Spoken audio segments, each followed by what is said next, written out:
Franco Muggia, and it's a pleasure to welcome you to this year's second webinar of the Chemotherapy Foundation. The theme is precision in oncology, which is a timely topic, and today's agenda was developed by board member and trustee William O. He's transitioning from a very successful leadership role during the past decade at Mount Sinai Tisch Cancer Center and as an Ezra Greenspan professor, to assume the role of chief medical officer at Semaphore, that is a Connecticut-based organization that I just learned today is going public tomorrow. It's a data intelligence data gathering organization to leverage information technology and guide patient diagnosis and treatment, while also so he will be in charge as chief medical officer and will be continuing part-time his academic clinical practice. As a brief orientation to the Chemotherapy Foundation, of which I have served for 2 decades as chair and medical director, after being selected by Dr. Ezra Greenspan to succeed him. We are a New York City-based organization that started 53 years ago by Dr. Greenspan's grateful patients for the mission of supporting cancer research in the New York City academic centers. The foundation also became known for having run a yearly symposium over several decades in early November. And lately this has been managed by PER. Its attendance records were only surpassed by national organizations as ASH, AACR, and ASCO. So before turning the meeting over to Dr. O, I will just give you a plug for our November 17th gala at the Plaza after a 2-year hiatus. We plan to expand our mission to support research in the tri-state institutions and a focus on translational science. We hope to attract dedicated health professionals at area hospitals and cancer centers to be in attendance as we honor cancer survivor Joe Torre, known for manager of the Yankees, and his oncologist Howard Scher, and also will highlight the role that Bellevue Hospital has played during this pandemic by honoring its medical director, Nate Link. Well, with this introduction, I'd like to turn the meeting over to William O. Well, thank you, Franco. Thank you for that introduction to this really excellent organization that I'm really proud to be part of, the Chemotherapy Foundation. As you pointed out, the idea was really to have a roundtable to discuss what's happening in precision oncology. What is precision oncology? Where is the field heading? And really, we're really honored to have 2 outstanding clinical investigators and leaders in their field, Dr. Gail Robos, who is the director of the Clinical and Translational Leukemia Program and professor of medicine at Weill Cornell Medical College in New York, at NYP, New York Presbyterian, and Dr. Balazs Halmos, who is the director of the Thoracic Oncology Program and also director of clinical cancer genomics at Albert Einstein Medical Center, Montefiore in the Bronx. So the format of this discussion will be for us to really have a conversation, and this is where the audience can also either after our 30-minute initial discussion, unmute and ask a question, or if you feel shy, you could type in your question under the chat. But the idea really is to give everyone a sense of where the field is going in oncology, what precision oncology really means, and how it affects these 2 really esteemed oncologists that are going to give us their insight into how it affects their practice and their patients. So with that, I'd like to have them both join me in the podium here. There's Dr. Holm and Dr. Robos. So welcome to both of you. Thank you for joining. Thank you so much for having us. So let me start with you, Gail, if I could. First of all, maybe tell us a little bit about your practice and what you define precision cancer care or oncology care to mean. Sure, happy to do that. So while Cornell and NYP, we have a very large leukemia program. It's not only leukemia. So my work is in acute leukemias, both myeloid and lymphoid, but also bone marrow failure, myelodysplastic syndrome, lots of other failure states, aplastic anemia, et cetera. Also some other myeloid diseases, myeloproliferative diseases, CML. So when I say leukemia, it's not quite that restricted.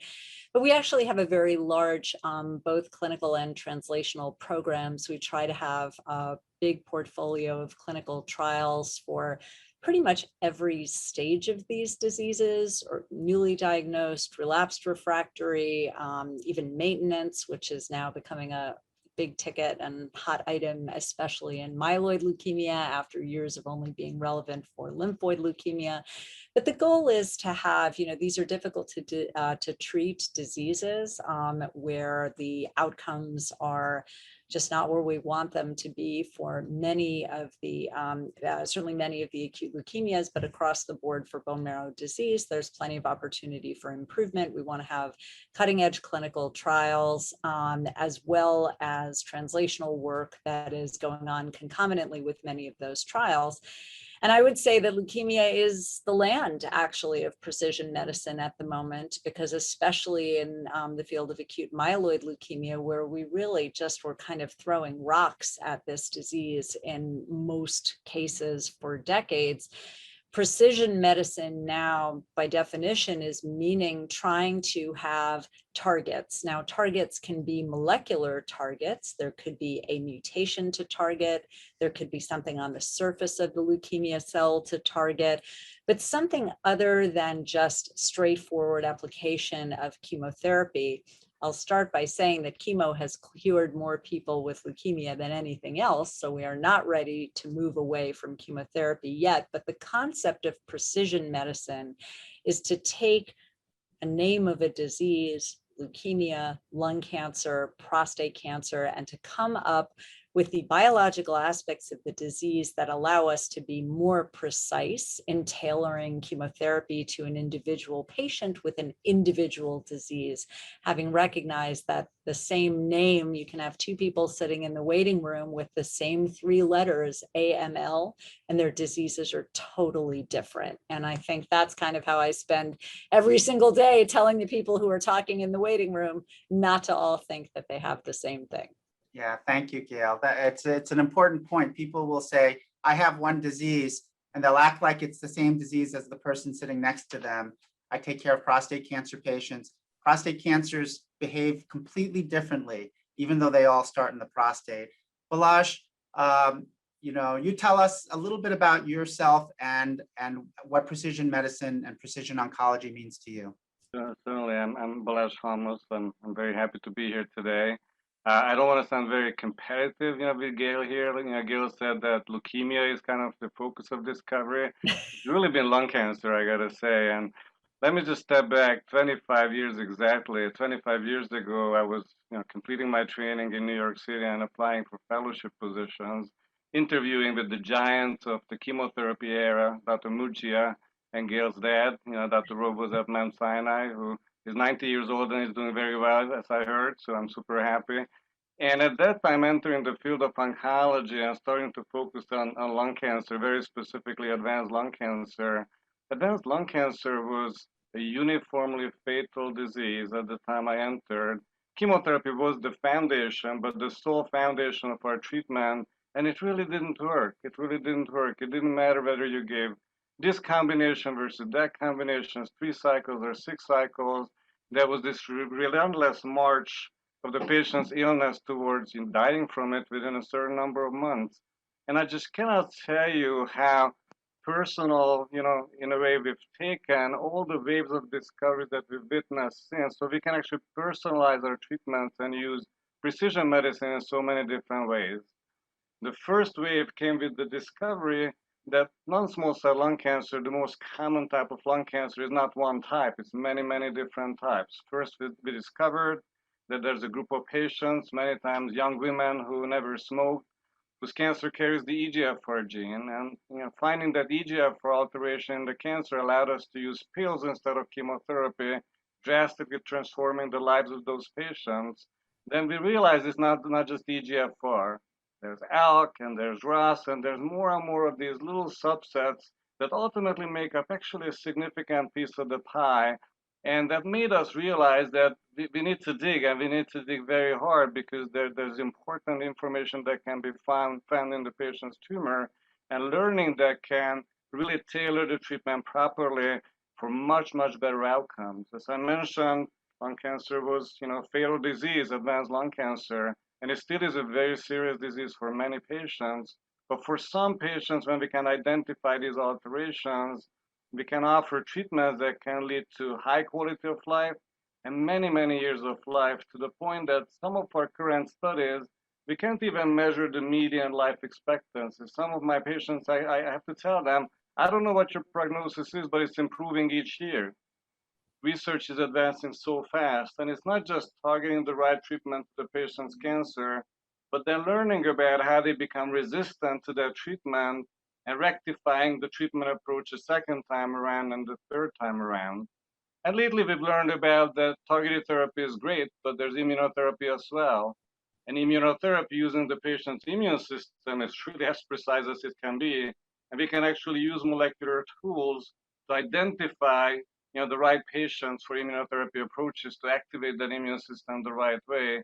So ultimately, using these biomarkers, 100% of our patients will benefit, because we can identify the best treatment approach for that specific patient.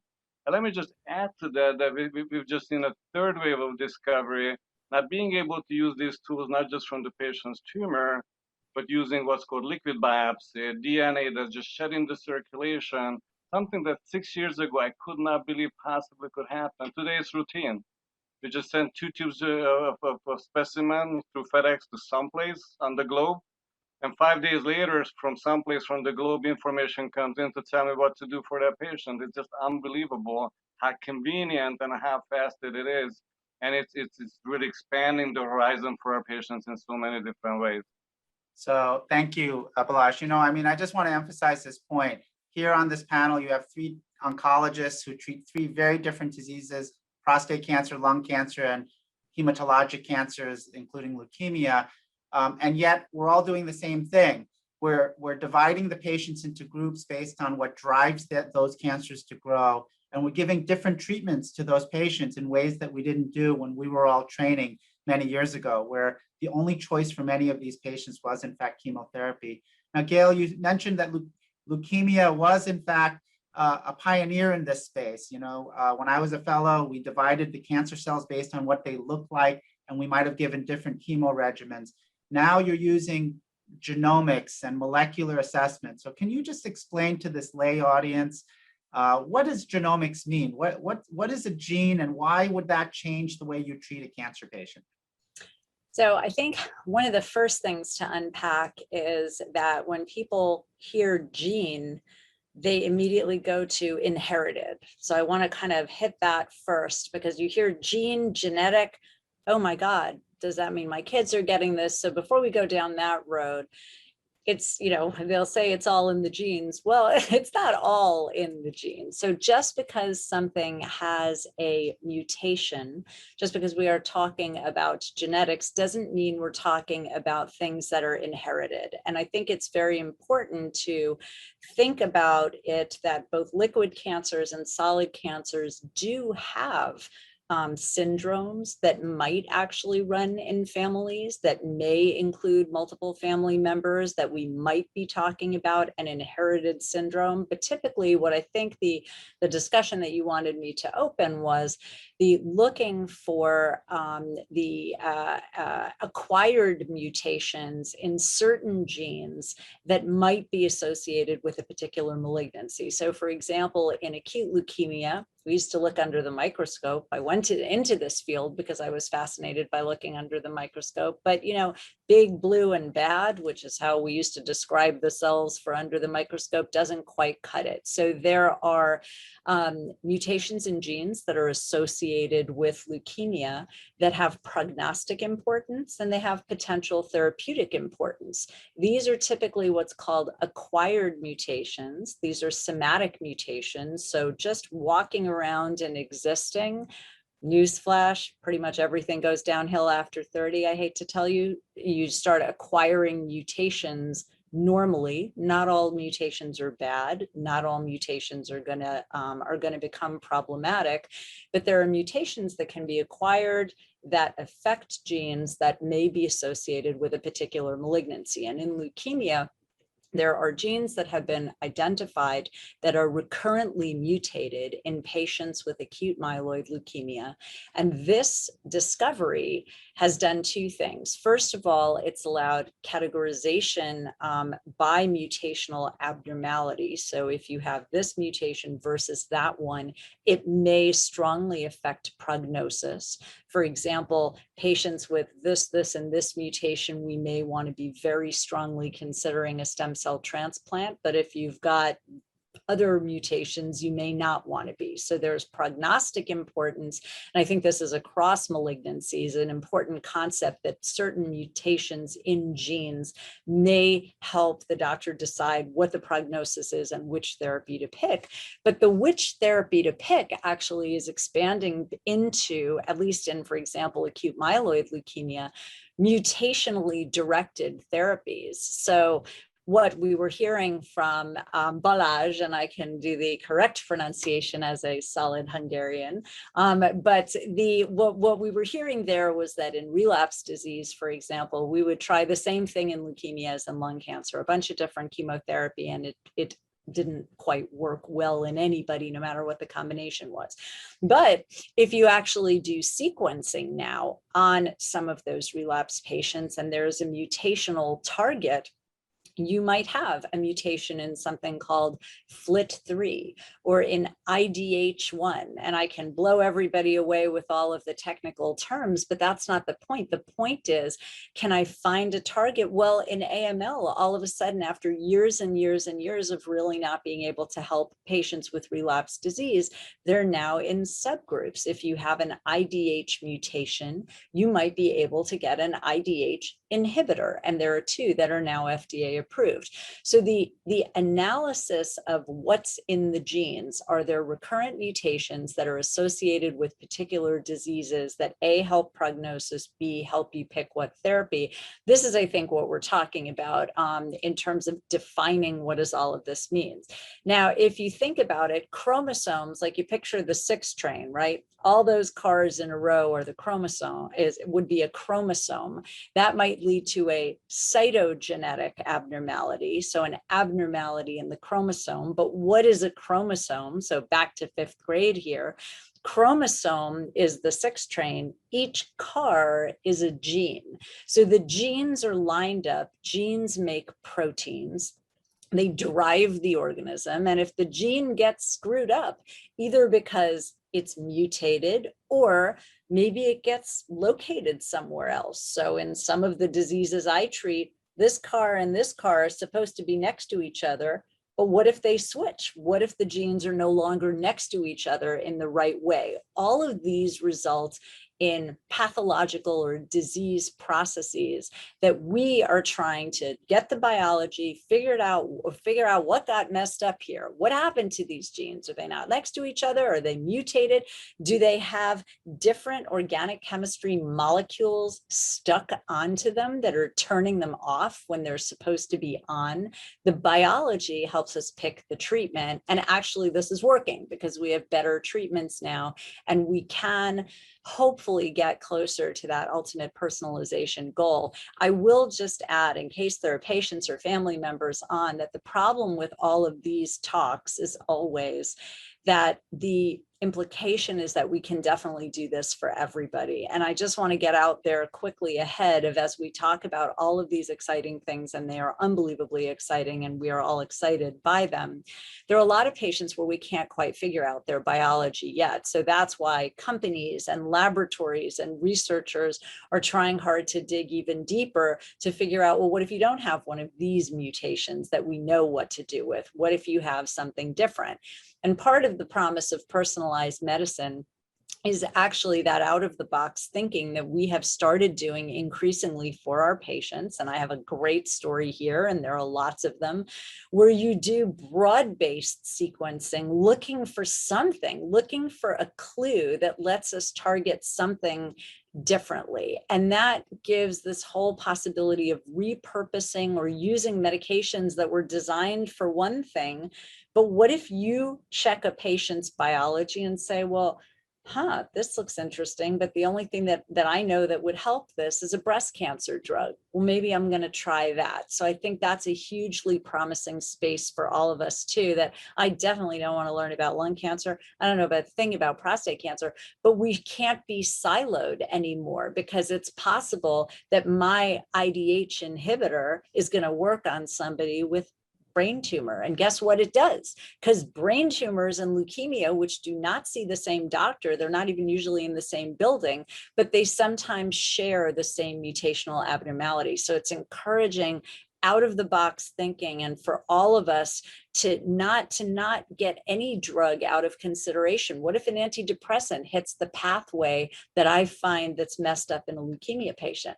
Well, I want to try that. Or what if it's a cholesterol drug? So it's opening up, I think, a whole universe of potential of reapplication of older drugs in addition to discovery of new ones. So that was great, Gail. There was a lot there, and maybe I can summarize a couple of points so that people really heard the most important messages that you brought up. The first is that you're not inheriting these genes necessarily, and especially in a disease like leukemia. In fact, most of the time, you're not inheriting that gene. It's caused by something in the environment. The second point that both you and Balazs brought up is that, in fact, the promise of precision medicine is that you give a treatment and the cancer evolves. I mean, cancer is really, really tricky. And it's like, I use the analogy of, you're trying to get rid of weeds in your yard, and you use the first weed killer and you kill off some of the weeds, but the ones that are resistant are the ones that come back. Some of you may use termite analogies or other analogies where they figure out how to grow despite the drugs that we use.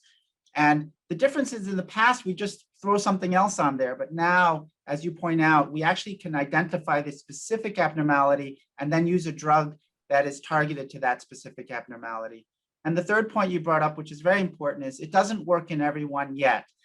Our goal is still, we haven't given up, for example, or abandoned chemotherapy in any of our 3 fields. And that's because it still works. Sometimes we're not smart enough to know exactly what gene to target, and we have to treat everything. And I think those are really all critically important points. Balazs, I'm going to ask you to maybe ask you a separate question. So are all doctors doing this? Are there places, I think we each come from institutions that are doing this well, but I see a lot of patients ask me, should I get a second opinion? Is this equally done in a small community practice in a small town?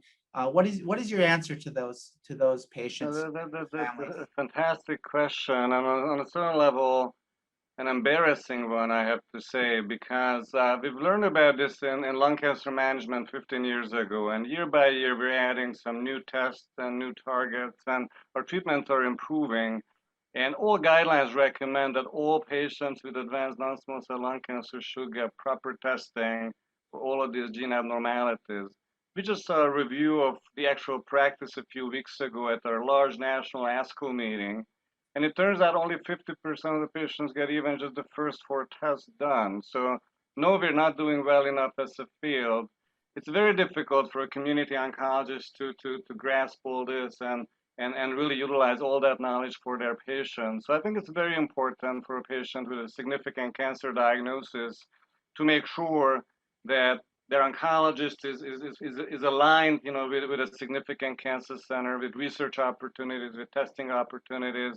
Yes, indeed, second opinions can be very, very, very helpful, but also education is very important. And this is one of those areas where I'm not part of the Chemotherapy Foundation board, so I can brag about the Chemotherapy Foundation Symposium. It's a fantastic educational event for our field each year, where thousands of community oncologists from these smaller practices trying to do their best for their small community come in and learn, and that needs to be continued. Investment needs to go on for spreading the information, educating our clinicians, and allowing them to align with the great centers such as Cornell and Mount Sinai and others, so that they can offer the best care to their patients. So no, we're not doing well enough, but the tools are becoming very available. So it's not the lack of resources; it's certainly the lack of knowledge, comprehension, education.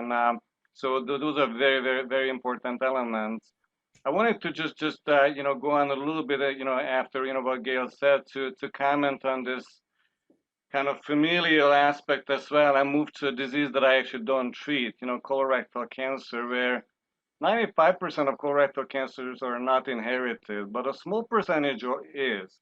And that percentage turns out to be related to some very specific and very important abnormalities where as our cancer cells, duplicate, replicate, the DNA has to be, copied over. And our typewriter is a very faulty one, as it turns out. It creates a lot of mistakes.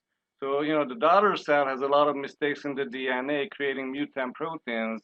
But our cells have good proofreaders, like editors, that go after the typewriter and fix up all the mistakes.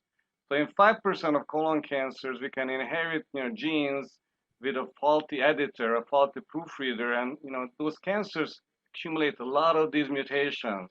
So what those mutations lead to a lot of foreign proteins in those cancer cells, and those foreign proteins basically allow immunotherapy now to work very well because our reactivated immune system can recognize those foreign cells very well.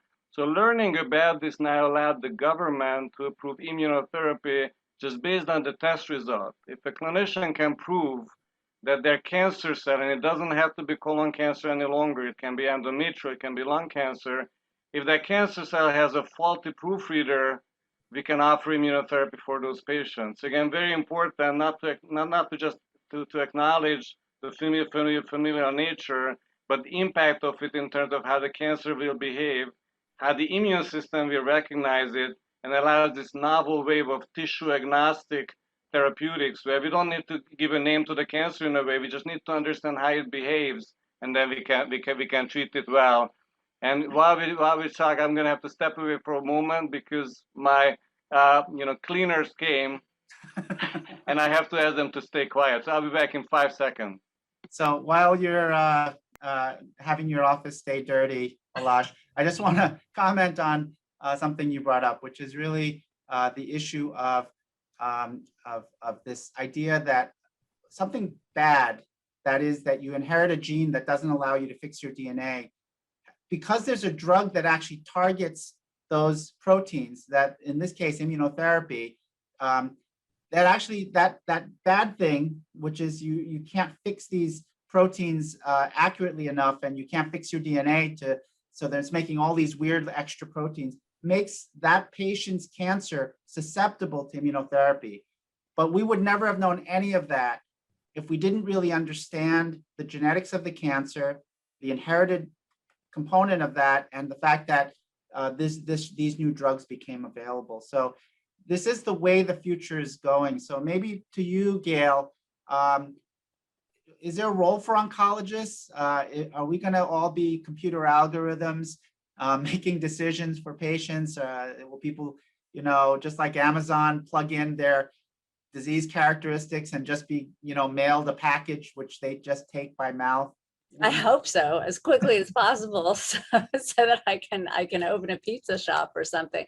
I mean, look, I would say that my friends who are in general practices, I literally don't understand how they do it. I treat this much and I work really hard. There are very few in earlier or out later than I am, and it's too much. So literally, general oncology is drinking out of a fire hose, and it's simply impossible to keep up. There is so much going on. So part of me wants to answer your question by saying, yeah, I want that algorithm. I want what they have in the ICU for the sepsis algorithm that synthesizes 4,000 articles really quickly that I couldn't possibly do, that lets me know that if I give 0.5 milligrams of this or that. We all want that. We aren't there yet. And I would say in oncology in particular, we are not close to that because the subtleties of the totality of patient care are not going to be answered by what you're saying. That said, I don't like to say that COVID did anything good because, it just sounds weird and awful. But I will say that there are aspects of telemedicine, of additional opinions, of collaboration that was forced because people were stuck with patients in their hospitals that they would otherwise have transferred. I actually think there's some good there, and I hope that the insurance companies won't lose their minds and prevent all of these additional opinions that were permitted in COVID. There were some very positive things that happened with respect to clinical trials, which are typically unbelievably strict about you have to, whatever, if the clinical trial says you have to pick your nose on Tuesday in New York in my office, otherwise you're off, that's what you have to do. And yet in the middle of a pandemic, we had to make allowances. So actually patients were able to be treated on clinical trials, and consultations happened that might not have otherwise happened. And there were data transfers that were permitted. Some of this stuff is actually very positive. And I do think that especially as a rare diseases doctor, right? You guys treat lung cancer and prostate cancer. Everybody has lung cancer and prostate cancer.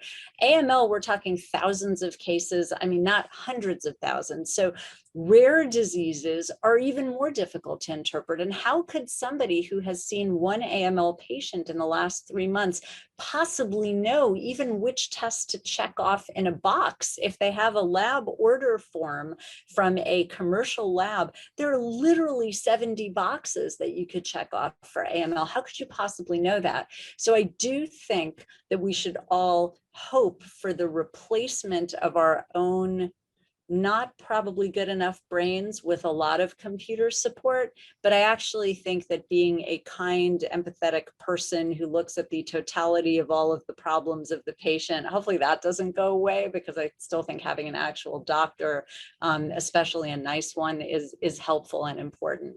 Yeah, I think that's exactly right. I mean, there's a human element to what we do as oncologists, but the sheer amount of information that's coming in is as you said, it's like a fire hose.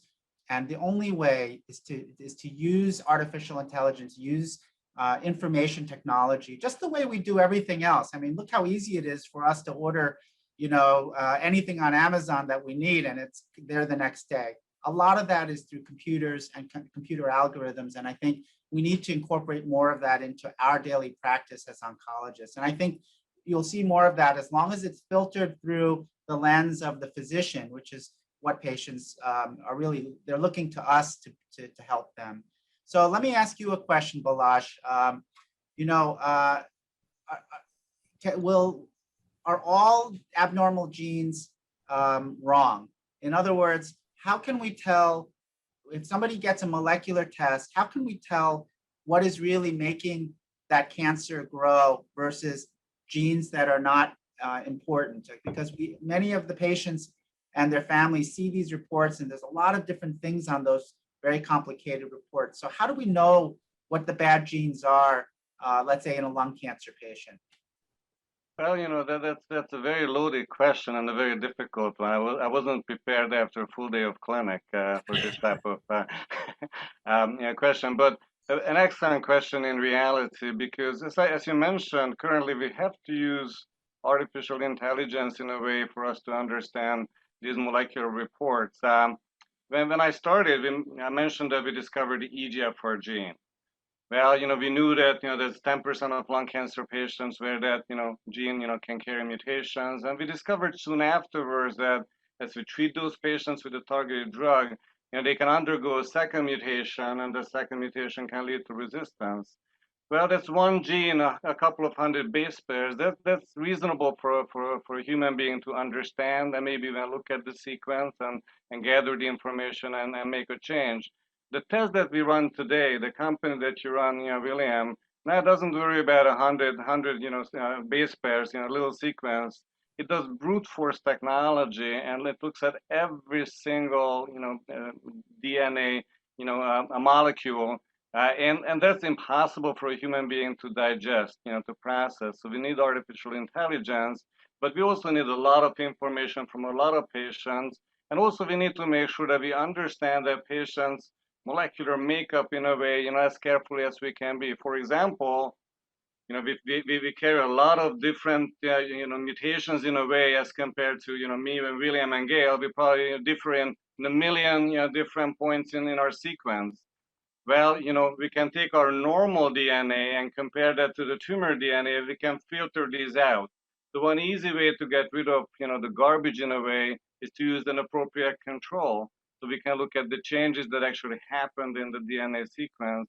And then, of course, from that on, we can utilize both experience, having the full literature, to kind of justify that, yes, indeed, this particular gene could be involved in a cancer process, history that similar things have been discovered elsewhere, and biology afterwards, potentially to look into clinical studies if treatment has been tried.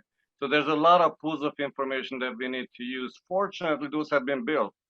In my own practice, I don't need to look through a sequence. Companies will tell me that every single medical literature that they've looked through, this is the exact information that's available, and that can guide me to the proper treatment. But many times I still use tools such as my own team for a molecular tumor board to have a conversation with experts to make sure that I'm not misguided with artificial information, and that can hopefully streamline the experience. But I want to jump in with one thing, if I can add, William, if you don't mind. So a couple of things. Not all mutations are bad. So that we want to say that just because you have a mutation with a particular disease, that's not necessarily bad. The other thing is there's an arms race among institutions that who's got the most genes. I got a 50 gene panel. Well, I got 100 genes. Well, I got 126. Most of the time when these reports come back, my answer is don't know, don't know, don't know, don't know, don't know. So you can look for a mutation in a yabba dabba doo gene. I may have absolutely no idea what to do with it. And due to the Freedom of Information Act for patients, which I totally get it, but at 3 o'clock in the morning, your iPhone is going to ping with an alert that wakes you up, and all of a sudden you're going to have a report that has 27 gene mutations on it. Why this is a good idea for anyone, I'm not sure, but the agitation level increases exponentially with the number of mutations on your report. So I have a huge concern for patients as they are trying to get all of these reports and bring them in, that for any cancer, having more than one mutation may have different implications. Which mutation matters, which I think is what William was getting to, that you have driver mutations, which actually may truly push the disease forward, or other mutations that may be sitting there and doing nothing. And I think all of this is resulting in kind of pandemonium and anxiety, both for the physician and the doctors. And for the patients. So we have to kind of turn this off a little bit and say, all right, get the report back, turn off your phone in the middle of the night. Do not be looking at weird alerts on your iPhone for bone marrow biopsy reports at 3 in the morning. It's bad for you. And let's try to unpack the information. If the computer can ultimately do that and get rid of all of that irrelevant information, that will be a very important computer. And I'm psyched for that, because right now there are pages and pages and pages associated with almost every pathology report, which don't actually tell you what to do. And it's a lot of information for a patient to read through. Yeah, I'm going to need that computer to also sort through all my emails. Yes, Gail. please. I'm going to maybe pause here for a minute. We have about 20 minutes or so, a little over. And I wanted to see if there are any questions that people wanted to ask now. And you can either unmute yourself, you can type the question in the chat. Any questions at all? You can raise William, I wanted to chime in just Yes, something that William, that Balazs said about what was the 5% of faulty proofreaders, which is Lynch syndrome. It just wanted to say there was a giant in oncology that studying just the genetics of the patient came on with, actually he identified BRCA genes as well, BRCA gene families, but he identified the patients with colorectal cancer and gene. And what you bring up though is that after you get done with looking at the genetics and the mutation, there is the additional aspect of immunology, and that's what's been leveraged in Lynch syndrome successfully now, and in a lot of other cancers, in that there's, after you do cytoreduction, you do have which is targeted cytoreduction, you then have a immunologic checkpoint inhibitor that that gets rid of every last cell. I mean, that's where we like to be headed. Yeah, the promise of immunotherapy, Franco. Thank you Yeah, for no, that comment. we're there, yeah.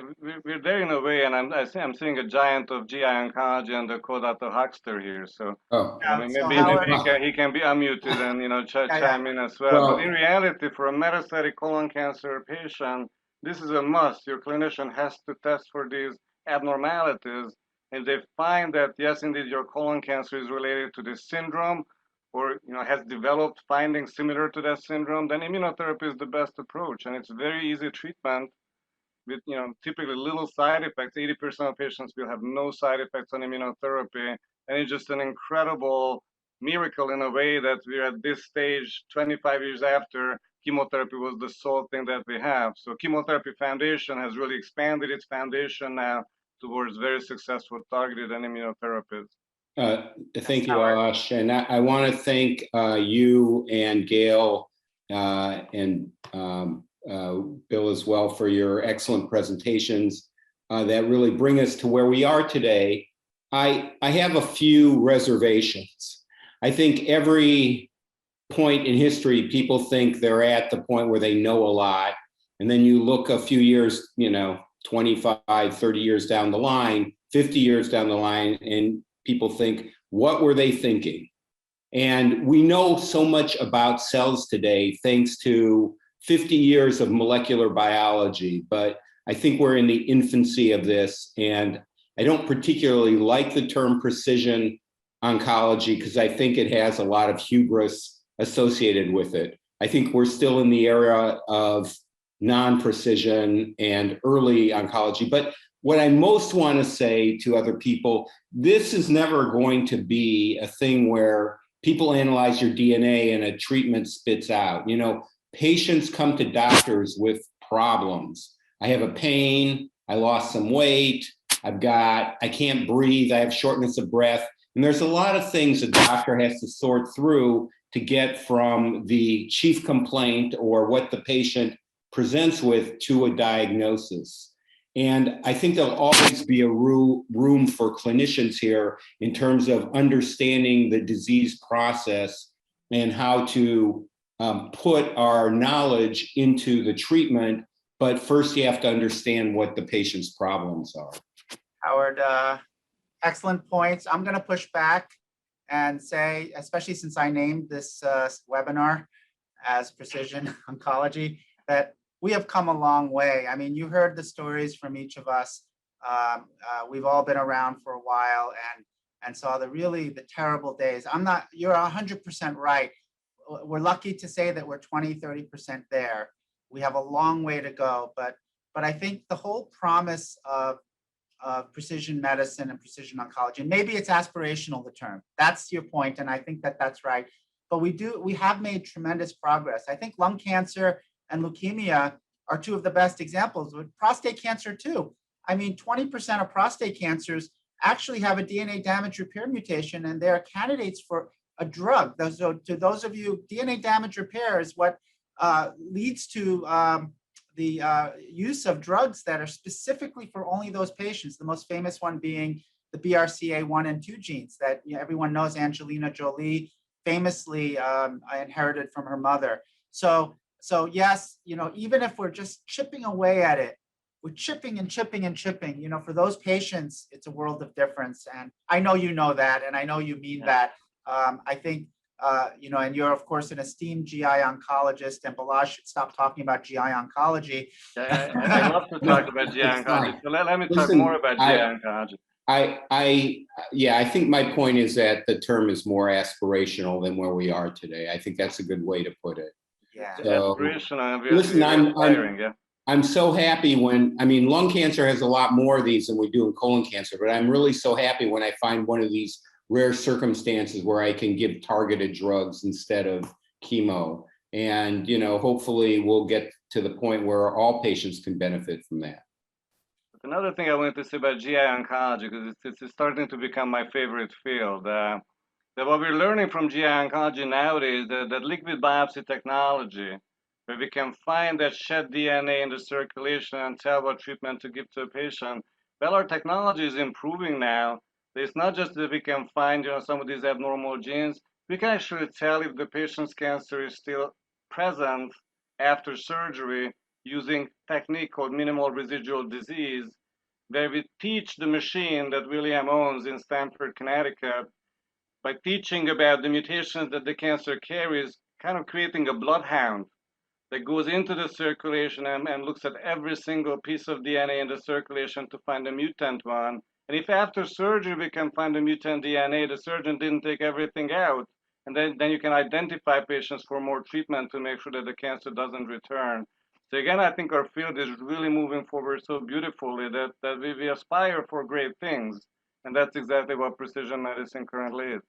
That's right. And we're doing a lot of work in that, but we don't know how to use the information yet. But I have to really give the concept and the whole process of that over to Gail, because in hematology, they've had this concept of minimal residual disease long before we could look for it in circulating tumor DNA.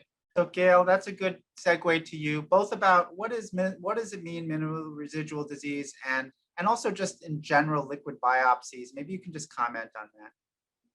So, I think that one of the exciting parts about hematological malignancies is that you have constant access to the tissue, right? I can get a blood sample whenever I want. I can get bone marrow whenever I want, although the patients don't like that quite as much.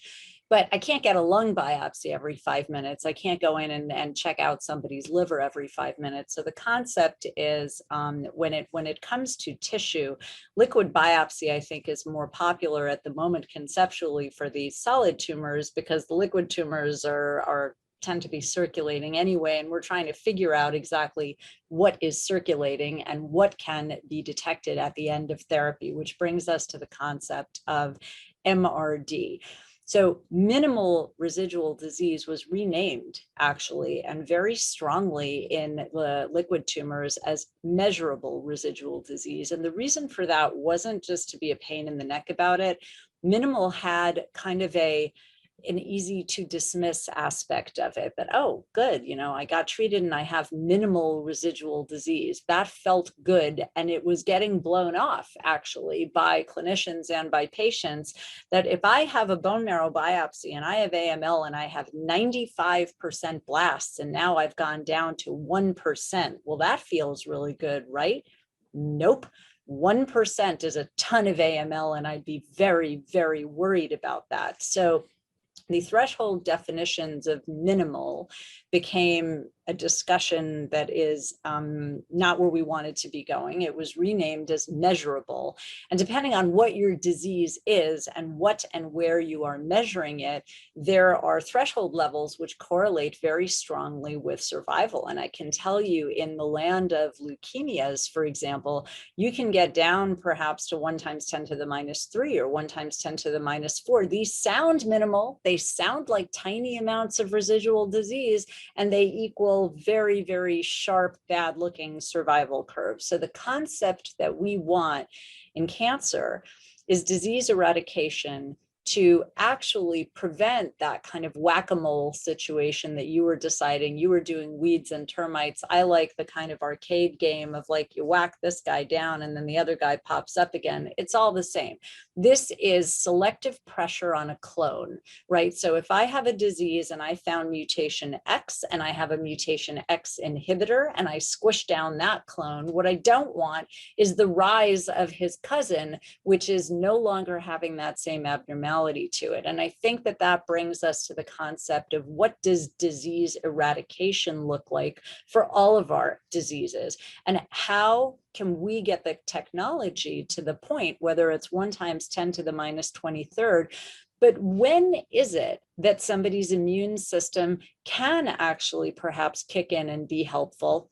And how come I have a patient here with AML and here with AML, and it's the same disease, and they got the same treatment, and it has the same biology, but how come one of them relapses and one of them doesn't? So fundamentally, there are biological aspects of the person also that may play a role in controlling the quote unquote leftovers. So we want the technology that tells the leftovers, but we also want that correlation with survival, that if I'm detecting something but it doesn't matter, then leave it alone and don't give me 43 additional cycles of a nasty medication to try to get rid of something that doesn't matter. But if it does matter, then how are you actually going to get rid of it? And will 43 more cycles of the same chemo that didn't get rid of it initially, is that even the right thing to do, or is what's left over fundamentally resistant? And I think that same question is for your space, my space, every space in cancer medicine, I think. So that's a really important point. There's some interesting research that looks at people, for example, who live in poverty. We know that living in poverty, the social determinants of health create a tremendous stress, and it actually doesn't, it may not affect your DNA, but it may affect certain components of how your DNA is translated into proteins, the so-called epigenetics of your DNA, meaning it's not the DNA itself, but how your DNA is actually working in your body. And we know that certain environmental stresses can definitely affect that. Hence that example of 2 people who otherwise seem to have the same cancer and yet have different outcomes. And I think that that's a future area where more and more research is going to be needed about how the environment does in fact play into this, and why we as doctors and patients, we have to kind of understand everything affecting that patient, including the stress in their lives, their other medical conditions and so on. And right now, we don't do that in a systematic way. And our hope, I think, and our goal should be to try to get more information systematically. So there's a question here, and maybe I throw it to you, Balazs. I know that you're not a breast cancer expert, but Oncotype's a very important breast cancer study. How is what we're talking about different, let's say, than Oncotype?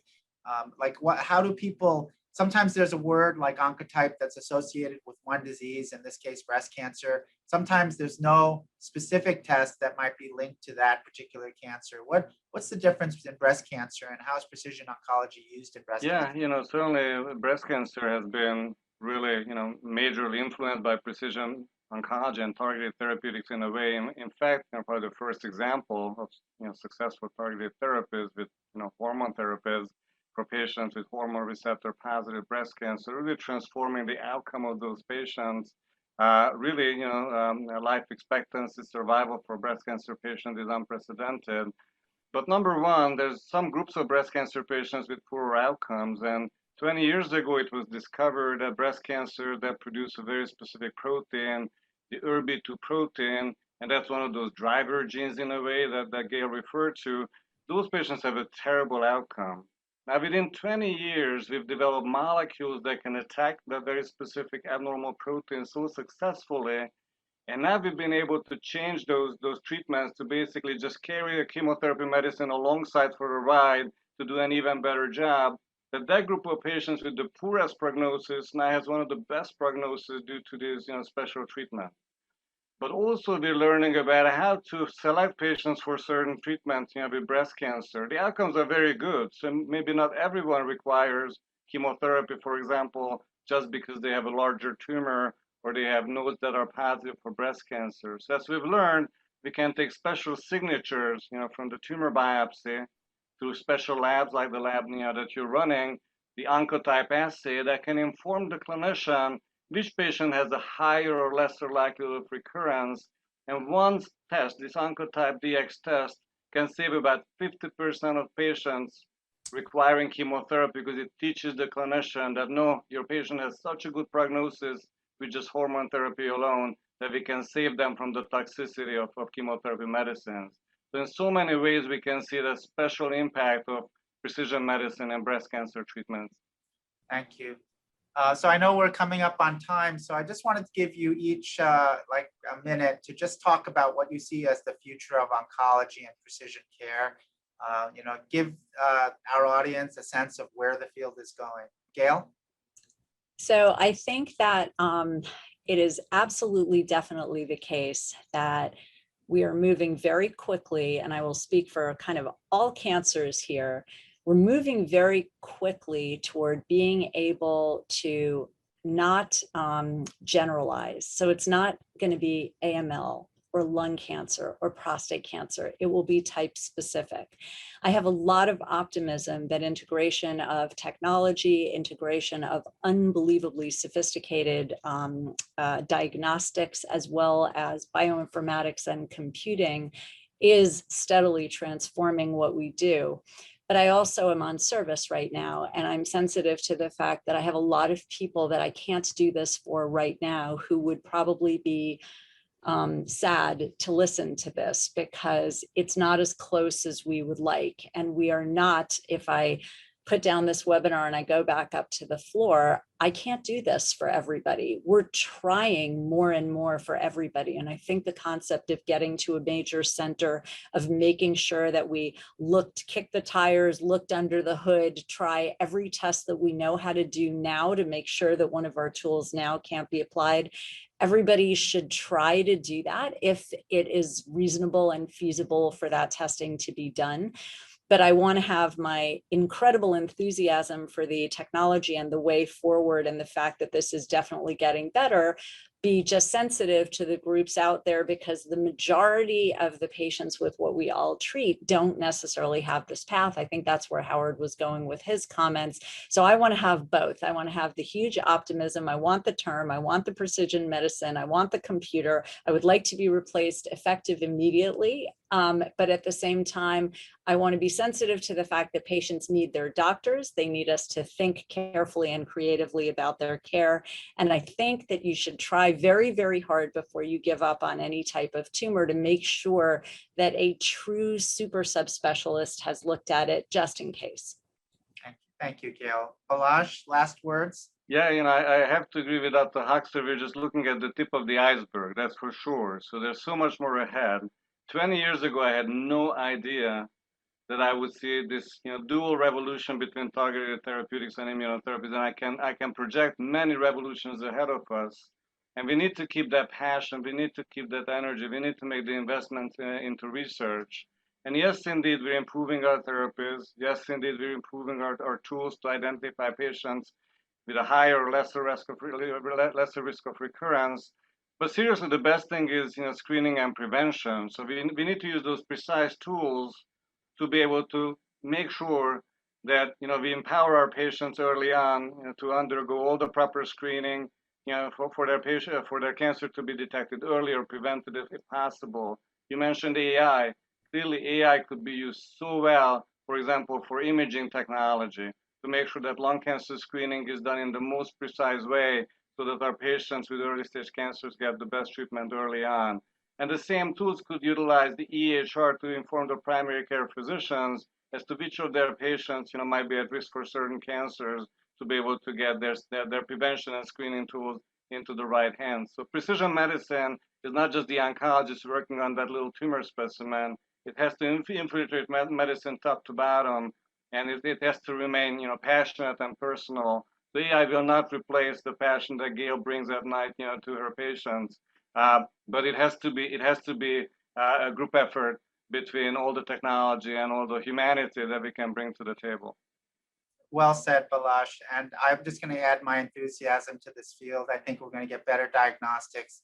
We're going to get better therapeutics. We're going to continue to subset these cancers. They're a tough enemy, but we're going to not be treating lung cancer and leukemia and prostate cancer, but we're going to be treating the subsets of those cancers that respond to specific treatments. We have to test, we have to find these patients, we have to have the algorithms that help us as human doctors give the best therapy, but those computers can help us to get all of that information together. And groups like the Chemotherapy Foundation, wonderful organization, are bringing us together. You see the 3 different institutions represented, the different kinds of doctors, and we're really grateful to the Chemo Foundation for its continued efforts to really advance cancer care and precision oncology. So thank you. Thank you, Gail. Thank you, Balazs. And I'm going to turn it over to Paula. Thank you. Oh, I echo the same. Thank you, Dr. Robaz, Dr. Halmos, William. Thank you so much. This was just an excellent, excellent discussion on precision oncology.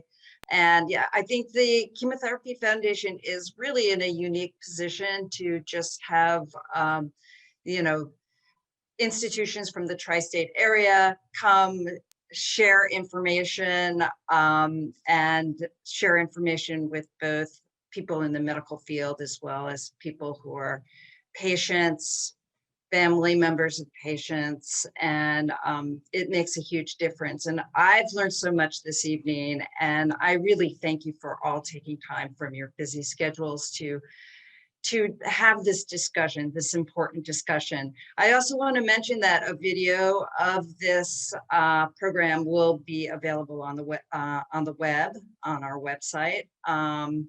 So I'm hoping that other people will take advantage of this wealth of knowledge that was shared this evening. And I am going to do a plug for the gala. Our 2021 Innovation Gala is supposed to happen.